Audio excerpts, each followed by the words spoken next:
Well, the drought is taking its toll on one of the North Shore's most visited state parks. Take a look at this dramatic change. Here's what Gooseberry Falls looked like a month ago. Now, this is a look at those exact same falls today, dry with no more than a trickle of water flowing. That quick change is affecting not only visitors to the area, but wildlife too. CBS 3's Quinn Gorham tells us what's happening with the falls and when we can expect to see them return to normal.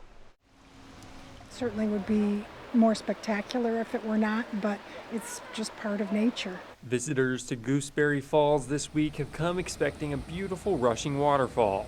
What they've been met with instead is nothing more than a trickle of water dripping down a rock wall. We did notice that the falls were low. We do run into that from time to time when we're traveling, and just figured it was a low, rain season. That low rain season actually spans the last year and a half, leaving the Northland under drought conditions.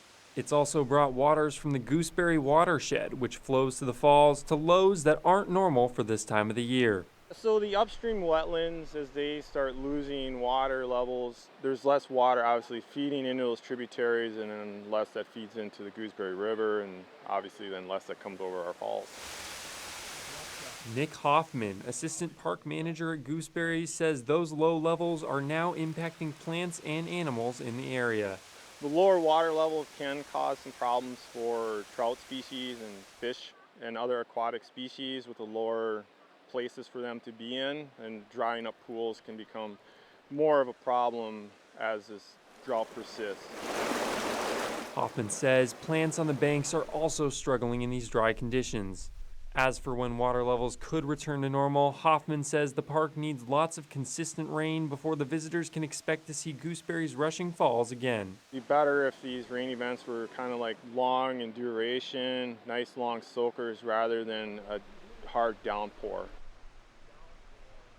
Hoffman says Gooseberry State Park has still been seeing a steady stream of visitors, but he adds the sooner the falls are back to normal seasonal levels, the better for local wildlife.